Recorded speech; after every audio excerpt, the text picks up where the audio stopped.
Bonjour à toutes et à tous, bienvenue pour cette 5e édition de Nutanix at Work Live. Je me nomme Cédric Maigret, je suis Channel Manager pour Nutanix Suisse et en charge du territoire suisse romand. Nutanix at Work est un programme qui a été mis en place par le Channel Suisse afin de mettre en avant nos partenaires sur des projets concrets qui ont été déployés en Suisse romande, principalement. C'est 5 sessions live, mais il y en aura plus à la rentrée. Au mois de septembre, on a déjà des dates de prévues. Et c'est sur YouTube, évidemment, en live, comme toujours. N'oubliez pas de vous abonner à notre channel YouTube afin de pouvoir suivre tout le contenu qui va être ajouté ces prochains mois, les Nutanix at Work, mais également les vidéos de nos SE qui vont être ajoutées au fur et à mesure du temps. Voilà. Aujourd'hui, notre partenaire, c'est Ixion.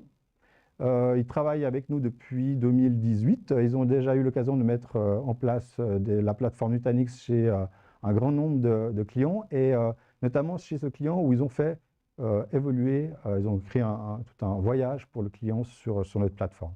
Et donc, il va vous présenter ça. Mais tout d'abord, je laisse la place à Guillaume Soubiel afin qu'il positionne un petit peu la plateforme Nutanix. Bonjour, je m'appelle Guillaume Soubiel. Merci Cédric pour cette introduction. Je suis Territory Account Manager chez Nutanix depuis maintenant pratiquement 2 ans et je suis en charge plus particulièrement du territoire de Genève.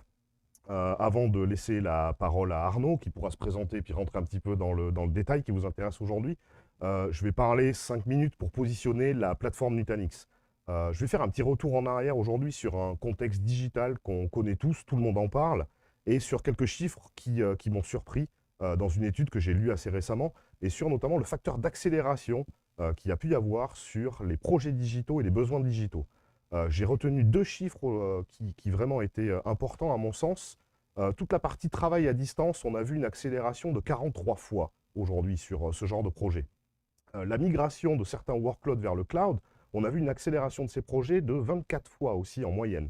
Donc on se rend compte que dans cette période, les projets et les besoins digitaux sont vraiment réels, l'accélération du business est complètement nécessaire et les équipes IT doivent se mettre de plus en plus en quatre pour arriver à fournir des solutions et ainsi pouvoir maintenir un niveau de service adéquat, que ce soit en interne ou que ce soit aussi pour les clients extérieurs. Les difficultés auxquelles sont confrontées les équipes IT, ce n'est pas forcément aujourd'hui des problèmes de compétences ou des problèmes de technique, c'est des fois des problèmes de rapidité d'action dus à la lourdeur du stack technique qui peut être en place avec un stack, on va dire, traditionnel 3 tiers. Et effectivement, quand on veut mettre en place quelque chose, c'est souvent tout un projet en soi-même. Il faut peut-être rajouter du storage avec notre ingénieur storage. Il faut peut-être jouer sur la partie réseau, jouer sur la partie virtualisation. Donc ça nécessite de mettre en place toute une machine qui est assez lourde, qui a de l'inertie. Et bien souvent, l'IT peine à répondre à ces demandes et à ces accélérations qu'on a pu voir, qui sont assez fulgurantes, non pas par manque de technicité ou de compétences, mais plus par manque de temps ou par lourdeur du projet à gérer pour arriver à délivrer le service qui est demandé. La plateforme Nutanix aujourd'hui, et quel est notre différenciateur sur le marché, on va se baser essentiellement sur 3 grands axes. Le premier axe, c'est la facilité de notre plateforme. Vous en avez tous entendu parler, on parle beaucoup de one click. Alors, des fois, il faut plus qu'un seul clic, peut-être 2 ou 3, mais la philosophie, c'est que l'opération doit être à la portée de votre clic de souris. Quand on parle de l'installation d'un cluster, quand on parle de rajouter un nœud, quand on parle de faire une upgrade, que ce soit de la partie firmware jusqu'à la partie software, jusqu'à la partie hyperviseur, que cet hyperviseur soit le nôtre à HV ou ceux que vous pourriez vouloir choisir de type VMware ou de type Hyper-V. Tout doit être intégré sur cette facilité pour vous enlever cette peine, pour vous enlever ce travail qui n'est pas forcément très utile de faire ces opérations de maintenance, je dirais. Le deuxième axe sur lequel nous nous basons aussi, c'est l'intelligence. L'avantage d'une plateforme hyper convergée, c'est qu'on est assis sur l'intégralité des données. Par notre CVM, notre contrôleur VM, on peut voir tout ce qui se passe au niveau du storage. Quels sont les IOPS, quels sont les VM qui sont en train de consommer de plus en plus de stockage, que ce soit de l'écriture, que ce soit de la lecture. Est-ce que c'est séquentiel? Est-ce que c'est complètement aléatoire? Tout ça, on va le voir. Et du coup, l'intelligence artificielle qui est dans le produit, dans notre plateforme chez Nutanix, nous permet de pouvoir avoir un apprentissage adaptatif du behavior, pardon pour l'anglicisme, du comportement voilà, de vos machines virtuelles, et puis de manière à pouvoir prendre des actions automatiques et pouvoir optimiser toujours ce système au fur et à mesure de ce qui est en train de se passer. Le troisième axe, c'est l'axe de résilience. De la même manière, notre système a été complètement bâti sur une architecture web scale. Et au niveau de la résilience, on a la possibilité d'avoir une réparation automatique. Donc vous pouvez perdre un disque dur, vous pouvez perdre un nœud. Le système va être capable de rebâtir la structure de données en gardant multiples copies, en utilisant la metadata, et de manière à ce que vous ne souffriez pas ou que vous ne voyez pas d'interruption dans le day-to-day ou pour vos utilisateurs ou vos clients finaux qui sont connectés sur vos systèmes. La résilience, c'est aussi la possibilité d'intégrer une solution de disaster recovery de manière à ce que si vous ayez un site qui soit en train d'avoir un souci ou que vous vouliez mettre sous maintenance, vous puissiez basculer de manière automatisée, de manière planifiée et puis de manière fiable sur votre site de secours. Donc, ces trois axiomes emmènent en fait Nutanix à être une plateforme, et la plateforme de choix, on va dire, quand on arrive sur typiquement des besoins de virtualisation, mais pas que. Notre plateforme fournit également une partie de storage, par exemple. Et la partie de storage peut être utilisée pour des applications validées telles que Splunk ou telles que de la base de données. Si vous avez un workload Oracle ou un workload SAP HANA, aujourd'hui, la plateforme Nutanix est capable de vous fournir le socle nécessaire à donner de la performance et également tous les axiomes que je vous ai donnés, de la facilité, de l'intelligence et de la résilience dans les fonctionnalités de cette plateforme. Pourquoi choisir Nutanix et qu'est-ce qui fait qu'aujourd'hui nos clients choisissent Nutanix? C'est qu'on emmène quelque part un petit peu le cloud public dans votre data center et surtout un cloud à vos termes. Donc on parle de storage, qu'on parle de réseau, qu'on parle de micro-segmentation, qu'on parle d'intelligence adaptative, comme je le disais tout à l'heure, sur les machines virtuelles. Le but de notre plateforme est vraiment d'emmener une solution qui est simple, qui est facile et qui vous permet de consommer de manière aujourd'hui rapide pour répondre à ces disruptions ou à ces vecteurs d'accélération dont je parlais en introduction. Voilà, je pense que j'ai fait un petit peu le tour de ce que je voulais dire, en tout cas pour emmener le sujet. Je vais laisser Arnaud se présenter, Oui. et puis on va introduire ensemble un sujet et rentrer dans le réel et dans le concret avec un exemple sur un déploiement client qui a été géré de A à Z Paris. Voilà, merci Guillaume. Merci à tous de nous avoir rejoints aujourd'hui. Donc moi c'est Arnaud Pahu, je suis solution architecte chez Ixion depuis maintenant une dizaine d'années. Donc aujourd'hui on va faire ce voyage ensemble avec un client, qui a un retour client qui est Nef Immobilier SA, donc qui est un gros représentant du marché immobilier roman. Et puis l'idée c'est plutôt que faire une démonstration technique, c'est plutôt finalement en fait c'est plutôt de vous montrer un petit peu ce qui a été mis en place chez eux, comment est-ce qu'on a imaginé la chose, finalement les différentes évolutions chez ce client, parce que finalement il y en a eu pas mal. Pourquoi on est parti dans ces solutions-là, et puis qu'est-ce qui a fait que maintenant on est au clair avec cette partie, quoi. Alors je crois qu'on a un petit souci parce qu'on a toutes les infrastructures ne sont pas invisibles. Et puis, il faut aussi travailler avec des postes clients. Voilà. Et puis, on a dû redémarrer le laptop. Et bien voilà, un Voilà, joli blue donc, screen en live. Donc, comme on effectivement, ce sont des choses qui arrivent. Donc, le temps qu'on redémarre le PowerPoint, effectivement, l'idée, et puis pourquoi on vous emmène autour de ce voyage, je vais un petit peu meubler, hein, le temps que Microsoft nous laisse redémarrer nos PowerPoints. Mais pourquoi on voulait vous parler de ce voyage? C'est que, quelque part, Ixion et Nef, au cours de cette collaboration, ont pu tirer parti de tous les éléments que j'ai emmenés et que j'ai essayé de vous présenter en introduction. Donc, l'idée et l'intérêt aujourd'hui de pouvoir discuter de ce use case, ou de ces use cases plutôt avec vous, c'est de vous montrer comment chacun des éléments que j'ai présentés de manière très empirique, ou très académique en tout cas, peuvent vraiment être raccordés dans un cas business avec un besoin business, et également dans un cadre où la Nef n'était pas, avant Nutanix, complètement vide de technologie. Il y avait déjà une informatique qui tournait, ils étaient déjà capables de faire leur travail. Et l'idée aussi de notre speech aujourd'hui, c'est de montrer quels ont été les éléments de satisfaction, ou en tout cas les éléments positifs qui ont permis d'avoir, on va dire, un bénéfice au terme de cette migration, et pas un bénéfice uniquement technique. Donc Arnaud, je vais peut-être te laisser parler du contexte chez le client. Oui. J'espère que la machine a redémarré, que tu n'auras plus à souffrir de ces petits soucis. Et on puis, est bon, je on crois. va rentrer dans le live du sujet. Ok, merci. Et puis désolé pour cette interruption un petit peu non voulue. ça fait partie du jeu.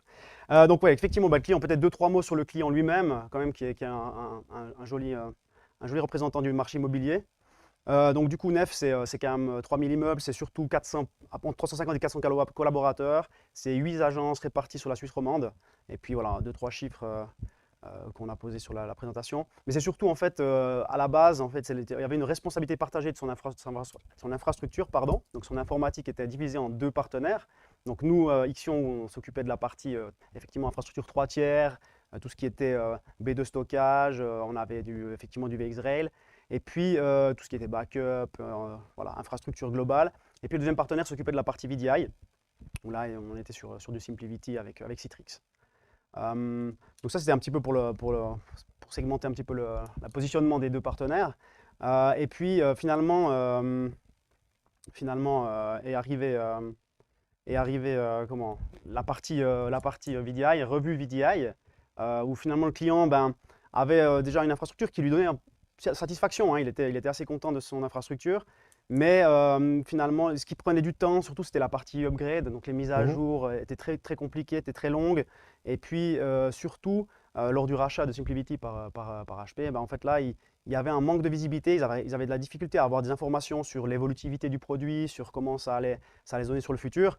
Et c'est ce qui a un petit peu amené la discussion sur finalement qu'est-ce qu'on fait avec ce VDI dans le futur, quoi. Donc c'est vrai qu'ils ont regardé avec leurs partenaires actuels, ils ont regardé avec nous, et puis nous, on commençait aussi à pousser Nutanix, hein, parce qu'on en était convaincus surtout. Et puis arriver comme ça un petit peu cette partie Nutanix chez le client. Donc si je résume, un client qui effectivement avait des workloads de type virtualisation, donc VSI, Oui. de type desktop as a service, donc Oui. de type VDI, qui avait plusieurs technologies, qui était capable de travailler, qui avait plusieurs partenaires, donc quelque chose de fonctionnel mais peut-être de pas optimisé.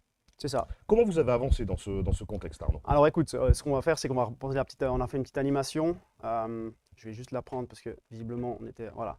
Donc on est cette partie, donc la partie finalement, ce que Ixion a pu apporter finalement en plus de ce qu'on avait déjà chez Nef, c'est cette partie évolutivité de Nutanix. Voilà, cette partie agilité, évolutivité. On avait une infrastructure VDI qui était déjà sur Citrix.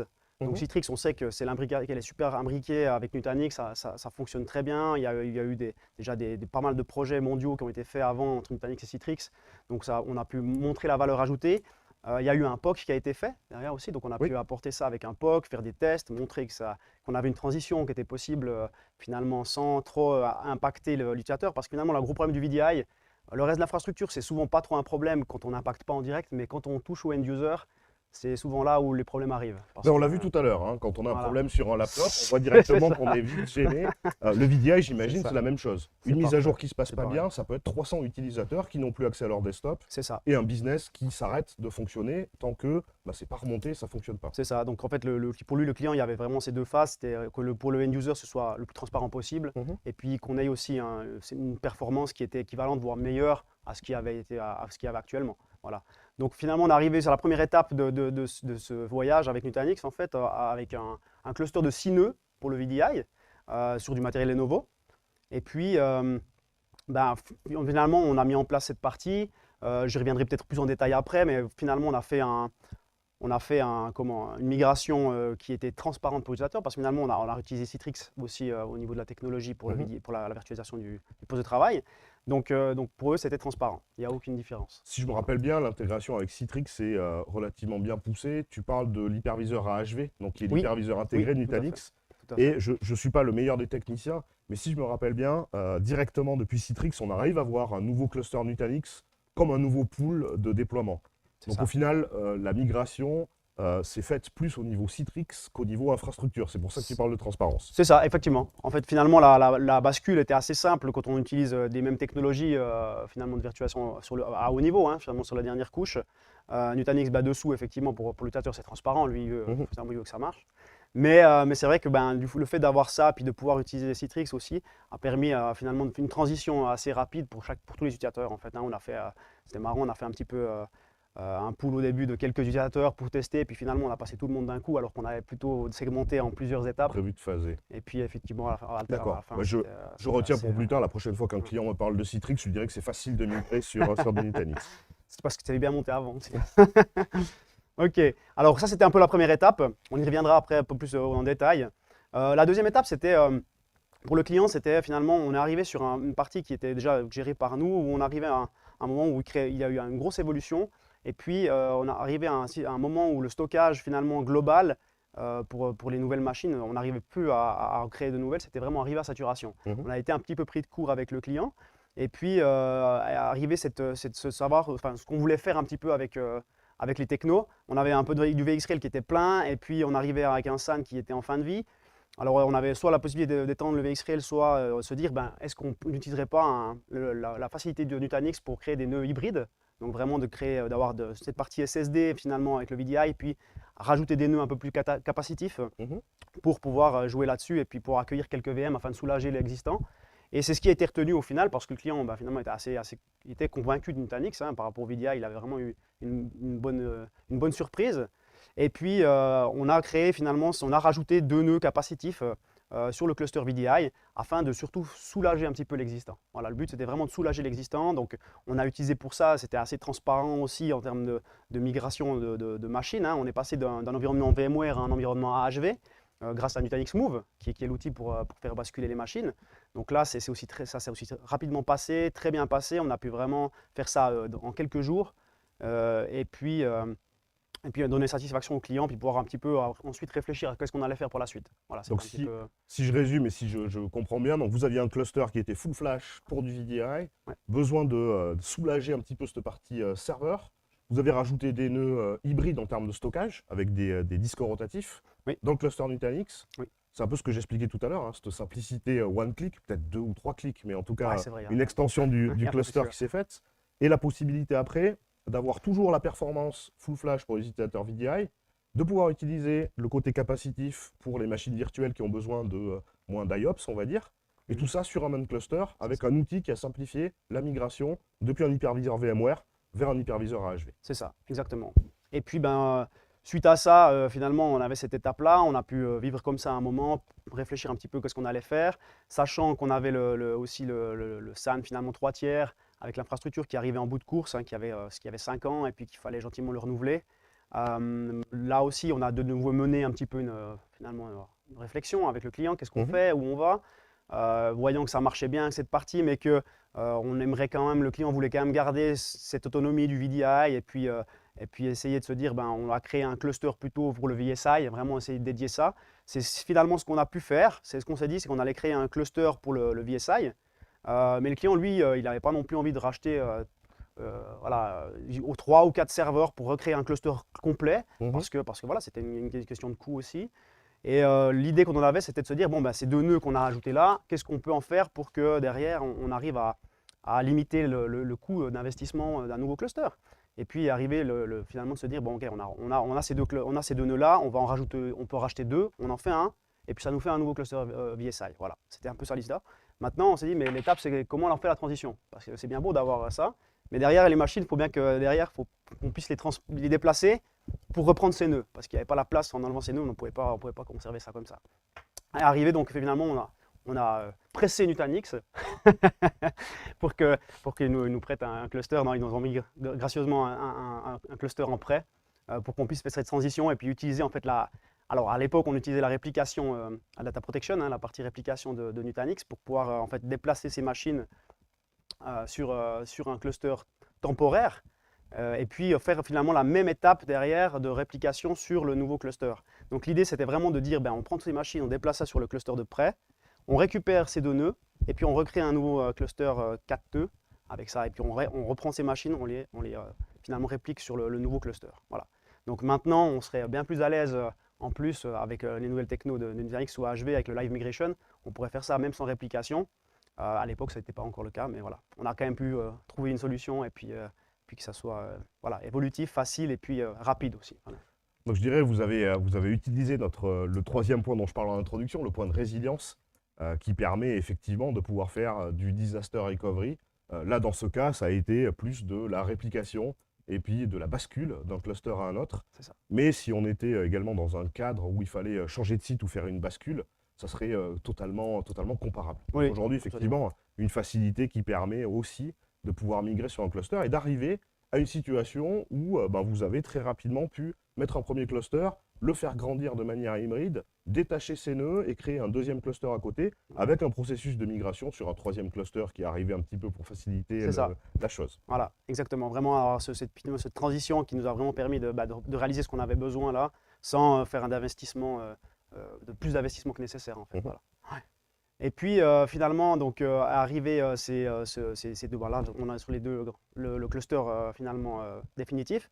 Et la dernière étape qui est arrivée l'année passée, où finalement le client a un ERP, si vous voulez, qui est Corom, qui est un ERP que beaucoup de régies immobilières romandes connaissent et utilisent, et qui demande pas mal de ressources, surtout en termes de stockage, qui ont beaucoup d'IO, qui vont de la disponibilité, normalement en tout cas. Et puis, donc, est arrivée cette discussion. Ils étaient sur un serveur physique depuis 5 ans aussi. Alors là, c'était vraiment une bête de course à l'époque. On avait vraiment un serveur qui était ultra puissant, qui a coûté assez cher pour le client.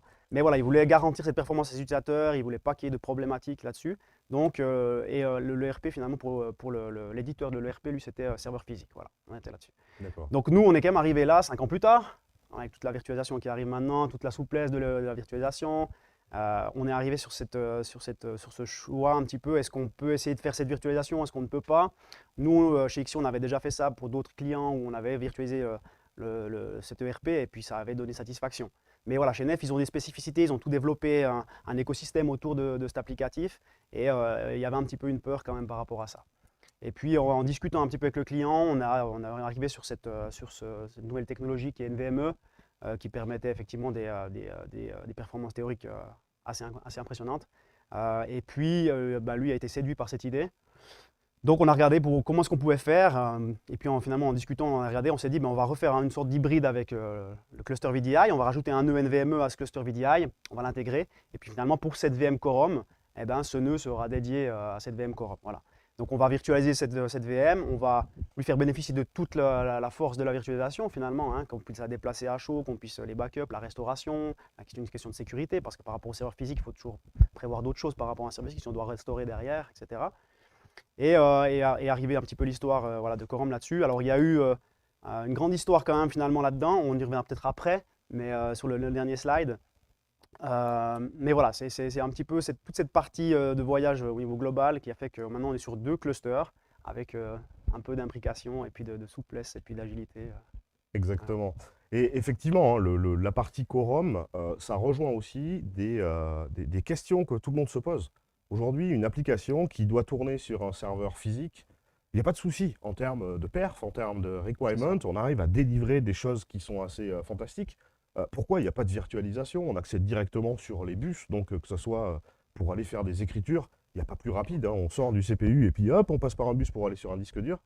Par contre, quand on doit accélérer le travail qu'on a à faire, effectivement, ça devient plus compliqué. Quand il faut changer un disque, quand il faut changer le serveur, quand il faut peut-être bouger le serveur, comment on fait? C'est physique, il faut forcément l'éteindre. Ça veut dire des interruptions. Et donc, de temps en temps aussi, dans le cadre de mise à jour ou de montée de version, un boulot qui est beaucoup plus complexe et, comme je le disais, des fois des équipes IT qui prennent du temps à répondre aux besoins simplement parce que la techno n'est pas là. Donc ça, c'est une discussion que vous avez engagée avec le client aussi, bien sûr, par rapport à Corom, et puis en utilisant la plateforme Nutanix. Alors, je vais te laisser continuer. Alors, c'est égal, sinon, je crois qu'on va être dans la souplesse aujourd'hui. Donc, je pense que comme tu es chaud sur la partie Corom, on va discuter de la partie Corom. Je pense que c'est plus simple. Et puis, voilà, comme on est parti, je pense qu'on va se rattraper comme on peut. Donc, effectivement, on avait cette notion de machine physique. Donc, c'est quand même, voilà, c'est une certaine volumétrie. On parle de 3 Tera. C'est surtout une VM gourmande en RAM. Et puis normalement, d'après ce que disait en tout cas l'éditeur, voilà, une grosse recommandation par rapport aux I/O et puis au stockage. Donc, on était sur un RAID 10, sur du full SSD. Voilà, à l'époque, il y a 5-6 ans en arrière, c'était quand même déjà... c'était un certain prix déjà d'avoir cette performance-là à l'époque. Donc pour le client, finalement, on a fait cette mise en place, on est parti sur ce NVMe, on a monté la machine. Lui a fait ses transitions pendant quelques mois, pas trop de nouvelles. Et puis tout d'un coup, à 2 semaines de la mise en production, branle-bas de combat, le client nous appelle en nous disant « Ouais, les performances, c'est une cata, alors on n'a pas du tout ce qu'on était. Nos traitements sont 2 fois plus lents qu'avant, on ne comprend pas pourquoi. » Enfin voilà, on avait ce NVMe, on était plein de Ouais. C'était C'était un peu Noël avant c'était l'heure. un peu Noël avant l'heure, voilà, c'est Voilà. ça. Et puis Et bon, finalement, le NVMe, ben, c'était pas si bien que ça. En tout cas, sur le sur le papier, coup, ça c'est l'est, voilà. mais dans la pratique, il y avait un petit souci. C'est ça. Et puis donc on va arriver là-dessus. C'est vrai que voilà, quand on a ça, on a un petit peu mis tout le monde sur le coup. Donc c'est vrai qu'on a eu cette forte collaboration avec le Nutanix au niveau local. Et finalement, tout ce qui est les bizdev, les pre-sales Nutanix nous ont vraiment donné un coup de main. Je remercie encore Didier Wenger pour ça. Finalement, on a mis aussi, et puis Guillaume derrière, qui faisait l'interfaçage quand même. Voilà. Mais voilà, c'est vrai que c'était vraiment appréciable d'avoir ça. Et puis, on a pu vraiment bien interagir avec le support aussi, le support Nutanix, on le dit assez souvent, on dit que voilà, c'est un petit peu ce qu'on vend du rêve, mais non, c'est vraiment le cas. Ils sont vraiment très très bons et puis c'est hyper réactif. Donc là, on a pu vraiment prendre la mesure. Le client aussi témoignera de ça d'ailleurs après. C'est vrai que voilà, on a eu cette phase-là un petit peu compliquée où finalement on a dû analyser pourquoi on avait cette problématique, pour quelles raisons on avait finalement ces performances qui n'étaient pas là. Il fallait aussi peut-être comprendre comment fonctionne l'applicatif en lui-même, parce qu'il y a aussi ça, à mon avis, peut-être on ne comprend pas toujours comment il fonctionne. Et c'est ce qui s'est passé en fait avec le support, le support qui est bien outillé par rapport à ça pour bien analyser ce qui se passe finalement sur les couches basses, voir un petit peu comment l'applicatif lui envoie ses infos sur le stockage. Et au final, on s'est rendu compte que le NVMe, en fait, il roupillait, en gros. Ça dormait, quoi. Il n'y avait pas vraiment de grosses... on n'envoyait pas beaucoup d'infos sur le stockage en même temps. L'applicatif, en fait, on s'est rendu compte qu'elle ne pouvait pas paralléliser, qu'elle était vraiment monothread.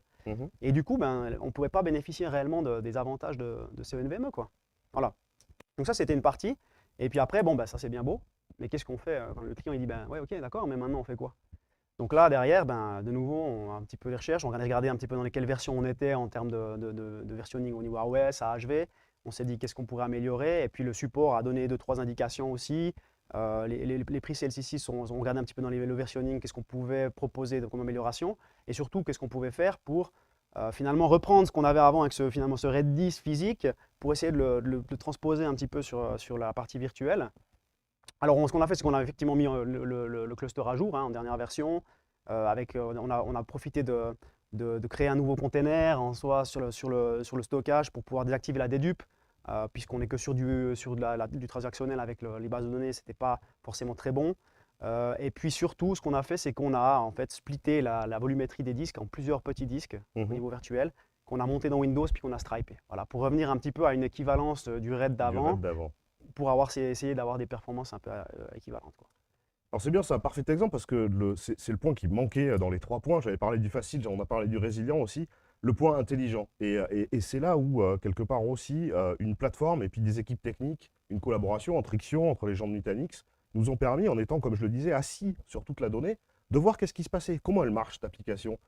Effectivement, on avait mis un gros tuyau avec la partie NVMe. On aurait pu mettre des litres d'eau dans ce tuyau, mais on avait un tout petit robinet qui était à l'intérieur. Et notre job, ça a été de trouver comment on pouvait multiplier ce nombre de robinets pour alimenter le gros tuyau et pour pouvoir redonner de la performance. Et tout ça sans toucher à l'application. On n'a pas eu besoin d'impliquer Quorum, outre mesure que pour pouvoir faire un test, pour peut-être déplacer quelques référentiels quand on crée des nouveaux disques sur des nouveaux volumes. Mais c'est à peu près tout ce qui s'est fait. Il n'y a eu aucun refine-tuning dans l'application. Non, dans l'applicatif lui-même. Est-ce que ça a donné quelque chose? J'espère que oui, je voyais un petit smiley vert. Mais... Alors ouais, il n'est pas juste pour faire beau, mais effectivement, non, ça a donné finalement toute cette amélioration, ces différents tests, donc ils sont quand même étendus sur 2 semaines. On a pu maintenant revenir sur un état qui a l'équivalence du serveur physique, donc des temps de traitement qui sont équivalents, finalement un retour utilisateur qui est aussi bon qu'avant. Et donc voilà, on est vraiment sur donc on est sur à peu près l'équivalence du serveur physique, mais avec toute la partie virtualisation en plus. Donc voilà, on n'a pas régressé, on est vraiment sur un tel. Alors oui, bien sûr, le client peut rester un petit peu sur sa faim pour l'instant. On espère aussi que les nouvelles fonctionnalités qui sont annoncées pourront améliorer encore les choses. Mais voilà, c'est vrai qu'il peut être satisfait parce qu'on a quand même réussi à virtualiser son environnement qui était touchy, puis où finalement même l'éditeur lui-même n'était pas très chaud à le virtualiser. Et puis, on a pu faire bénéficier des mêmes performances finalement avec cette virtualisation. Donc aujourd'hui, un bilan plutôt ensoleillé, on va dire, avec des performances qui sont retrouvées, tout le gain de la virtualisation. On en parlait tout à l'heure aussi, le live migration, la possibilité d'avoir un DR, etc. Maintenant, tout ça, c'est là pour leur ERP. Et surtout, on l'a vu aussi, le nœud NVMe est capable d'encaisser beaucoup plus. Donc si demain, il y avait une autre instance de Quorum à tourner, par exemple, une instance de test ou de dev en parallèle, On pourrait tout à fait imaginer l'héberger sur ce même nœud et avoir un système qui serait capable d'encaisser la charge avec 2 instances qui tourneraient en parallèle. Et c'est ce qu'on a vu au niveau de la data. Donc on se donne aussi la possibilité de pouvoir grandir et de pouvoir élargir un peu le workload du client. Voilà, ouais. C'est Alors, vrai que... Je sais qu'on a plein d'autres choses à discuter. Ouais. Alors écoute, on va revenir peut-être juste sur la partie infrastructure VDI qu'on aurait dû présenter juste avant, mais bon, voilà, ça montre un peu la souplesse du jour. Du coup, c'est vrai qu'on était sur la partie Citrix AHV. Il y avait aussi une notion pour le client de partir sur la VDI qui était finalement pour nous aussi Ixion la grosse valeur qu'on amenait en plus pour se démarquer, c'était de se dire bon VMware ça a un coût aussi, on pourra effectivement intégrer Nutanix et puis qui effectivement n'est pas gratuit non plus, mais voilà, ça permet aussi de réduire cette partie avec VMware où finalement on se passera des licences VMware derrière en partant sur AHV.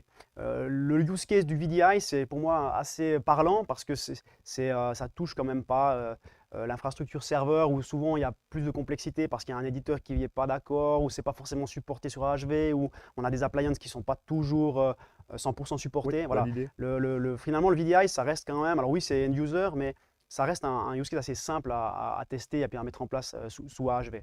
Donc c'est vrai que voilà, c'était une des valeurs pour moi qui était importante à démontrer aux clients, c'est que maintenant AHV il est sur la place depuis un certain temps et puis il a fait ses preuves. Donc il n'y avait pas trop de réticence à avoir par rapport à ça. En vidéo avec le POC, on a pu confirmer la chose. On a aussi pas mal parlé de la partie Nutanix Shadow Clone, finalement qui était limitant peut-être aussi quand ils avaient des problématiques actuelles. Quand ce tour démarrait, il y avait vraiment un bootstorm au début où vraiment pendant 30 minutes, il n'y avait rien qui était possible de faire.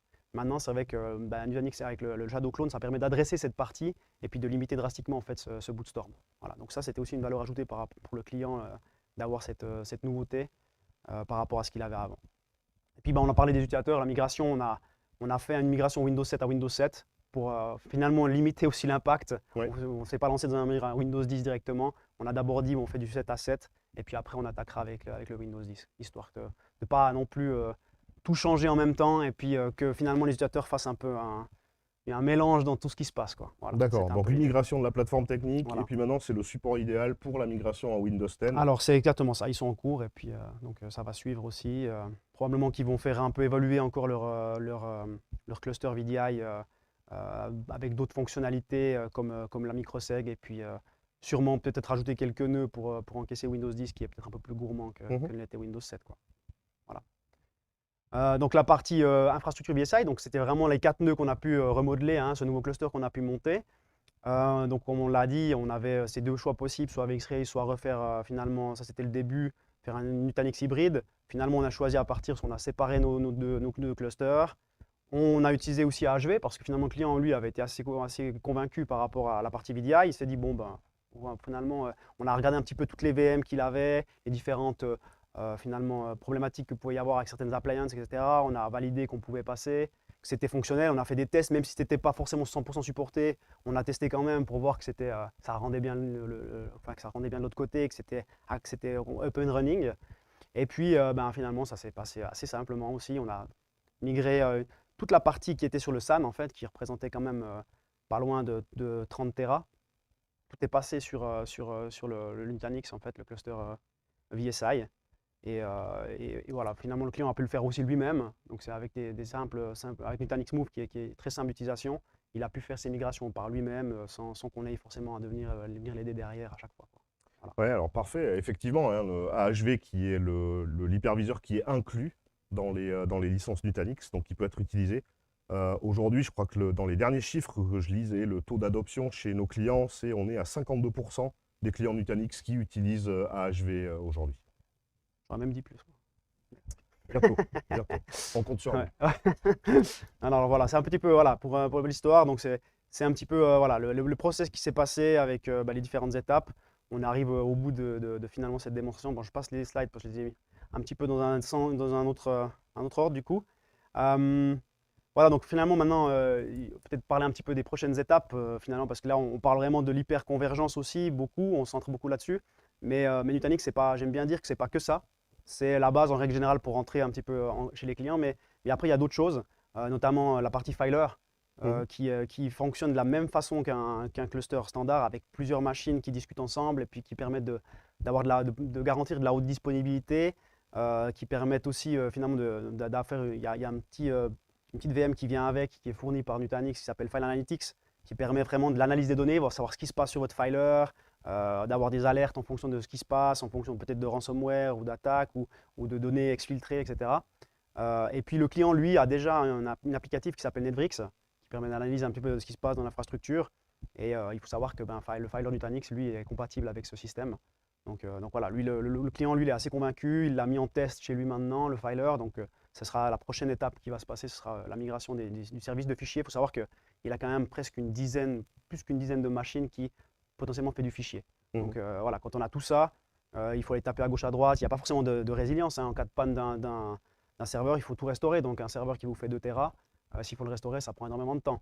Donc le fait d'avoir ce filer qui est étendu sur plusieurs machines, qui est répliqué, c'est vraiment intéressant pour ne pas avoir ce genre de problème dans la suite. Gagner de la redondance, une fois de plus, un peu pour faire le parallèle avec ce que tu disais pour Quorum, toutes les facilités qu'on a sur la virtualisation sont emmenées sur le produit qui s'appelle File dans la plateforme Nutanix. Donc voilà. on enlève la peine de gérer un filer pour de la GED, etc., en l'intégrant avec tous les axiomes de sécurité, simplicité, résilience qu'on connaît chez Nutanix. Ouais. Bien résumé. Et puis la deuxième partie, ce sera probablement la partie flow, donc la micro-segmentation. Ça, c'est quelque chose qui aurait pu se faire, mais où on n'avait pas le budget, où le client n'avait pas le budget il y a quelques années en arrière. Puis maintenant, je pense que ça a encore pris plus de valeur avec ce qui se passe actuellement dans le monde et puis toutes les attaques qu'on subit régulièrement. Le client, lui, il est assez sensible à ce qui est partie finance, donc RH, surtout comptabilité. Il aimerait vraiment pouvoir segmenter cette partie, essayer de les mettre un peu dans une bulle. Et puis, par rapport à ça, limiter aussi certains accès aux applicatifs. Donc, pour lui, la micro-segmentation fait vraiment sens. Et surtout qu'on peut la tester facilement aussi. C'est vraiment, pour ceux qui connaissent déjà un petit peu l'environnement VMware, c'est souvent quand même une sacrée usine à mettre en place sur la partie NSX. Donc voilà, là, c'est finalement une cache à cocher pour l'activer. Alors oui, il y a des paramétrages à faire derrière, mais voilà, c'est quand même nettement plus simple. Et puis surtout, on peut le tester pendant 60 jours et puis choisir oui ou non l'utiliser par la suite. C'est ça. Alors effectivement, il n'y a pas de magie, mais voilà, un outil qui se met en place en un clic, une fois de plus, et qui permet de faire la segmentation. Et puis, ça fait la segmentation aussi, je crois, par ID Active Directory. Donc, on sait quel utilisateur va se loguer sur quelle machine pour pouvoir créer les règles. Donc, effectivement, dans un cadre VDI, c'est quelque chose de relativement important. Et puis, on a un dernier point à voir rapidement avant de passer à un témoignage client, je crois, pour faire un peu de teasing. Je vois que le temps avance. Le temps avance, ouais. On se dépêche, alors. non, mais ça va être… Effectivement, c'est dans un plus long terme. Ils ont effectivement, le client a actuellement un serveur ESX dédié pour sa partie CAO, où effectivement il a une quarantaine de machines qui tournent avec du GPU. Et puis c'est sûr que voilà, ce serveur physique à terme, on va aussi discuter de savoir qu'est-ce qu'on va en faire. Et il y a des discussions par rapport à ça pour dire effectivement ajouter des cartes graphiques finalement sur Nutanix et puis profiter de cette partie-là, pas forcément sur tous les nœuds, mais voilà, ajouter 1 ou 2 nœuds par exemple pour faire cette partie-là. Voilà, ça pourrait avoir un réel intérêt, clairement. Ouais. Voilà. Donc effectivement, maintenant, on va passer au témoignage du client. Et puis, ok, alors voilà.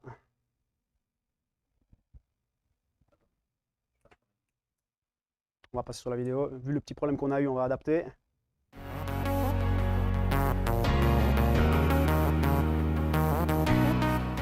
C'est vrai qu'on avait une solution SimpliVity qui nous donnait satisfaction, mais on devait la faire évoluer parce qu'elle arrivait vraiment en fin de vie.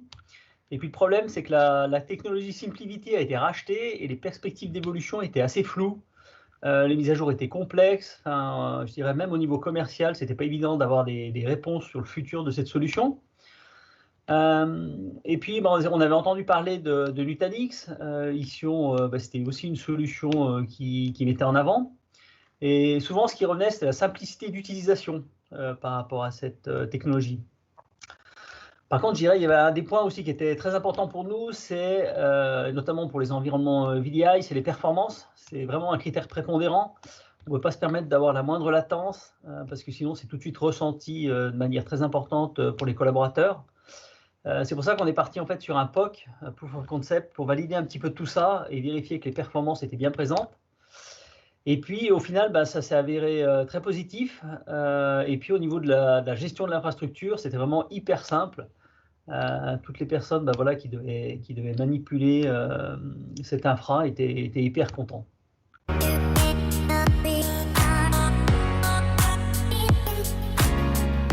Ouais, non, mais je dirais, on était un petit peu dans la continuité là. Voilà, on avait une solution Nutanix qui nous donnait satisfaction sur la partie VDI. Et puis, bah, je trouvais assez cohérent de faire évoluer l'ensemble de notre infra sur cette même technologie. Ça nous évite d'avoir plusieurs interfaces à gérer. C'est plus facile à faire évoluer. On arrive à mutualiser les ressources. Donc, bah, je dirais pour cette partie SAN, c'est un petit peu les mêmes critères de choix, savoir l'homogénéité de notre infrastructure. Et puis, ce qu'on se rend compte, c'est toujours pareil, c'est l'agilité, simplicité de Nutanix pour créer un nouveau cluster. C'est à souligner aussi, c'est dans la mise en place. Nutanix nous a aussi prêté un cluster pour réaliser la migration des VM en 2 étapes. Donc ça, je dirais, bah, ça a grandement simplifié cette étape.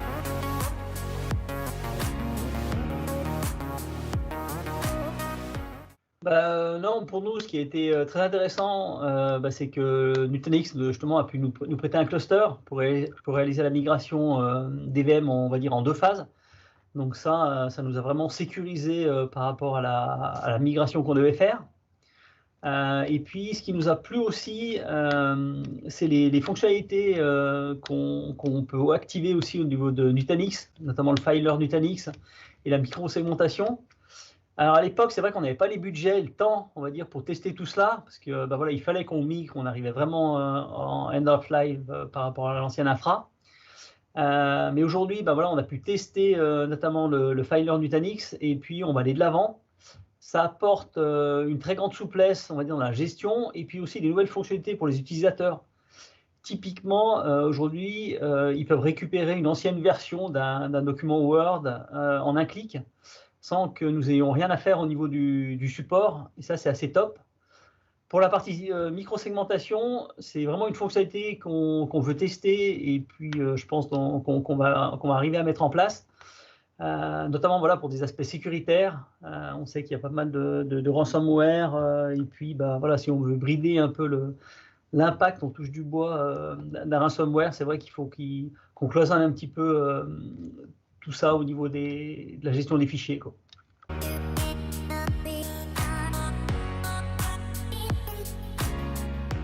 Ouais, alors c'est vrai qu'on avait encore un serveur physique, et puis pas des moindres, parce qu'il hébergeait notre ERP métier. Et puis bah, c'est pareil, on devait le faire évoluer. Évidemment, le choix, c'était de partir sur un environnement virtualisé pour gagner en simplicité d'administration, et puis surtout au niveau sécuritaire, notamment en cas de panne. Donc on est parti sur une solution Nutanix avec un nouveau nœud NVMe qu'on a mis en place, parce que notamment, bah, voilà, ils annoncent des performances assez impressionnante au niveau de cette technologie. Donc sur le papier, voilà, on s'attendait à avoir de très bonnes performances, mais dans un premier temps, on a eu de gros problèmes parce qu'on avait des traitements qui prenaient 2 fois plus de temps que sur l'ancien serveur physique. Alors ce qu'il y a, c'est ce qu'on peut noter, c'est qu'on a eu une très bonne réactivité de la part d'Ixion et puis de Nutanix pour nous accompagner pour l'optimisation de ce nouveau nœud, parce qu'on voit bah, que c'est quand même techniquement, c'est assez pointu. Et puis aujourd'hui, on se retrouve maintenant avec les mêmes performances que celles qu'on avait au niveau du serveur physique. On reste un petit peu sur notre faim, on espérait un petit peu mieux. Et puis je sais qu'il y a pas mal de nouveautés qui sont annoncées au niveau de Nutanix pour mieux gérer ce type de technologie NVMe. Donc ça, on va voir comment ça fonctionne. Et puis, ce qu'on se rend compte aussi, bah, c'est qu'il y a la part aussi de l'ERP métier. Typiquement, c'est vrai que pour tirer, on va dire, toute la puissance de ces technologies virtualisées avec des traitements parallélisés, il faudrait que ça soit intégré au niveau de notre ERP métier. Et puis là, bah, on s'est rendu compte que de ce côté-là, c'était pas optimum, mais là, on n'a pas trop la main pour le faire évoluer.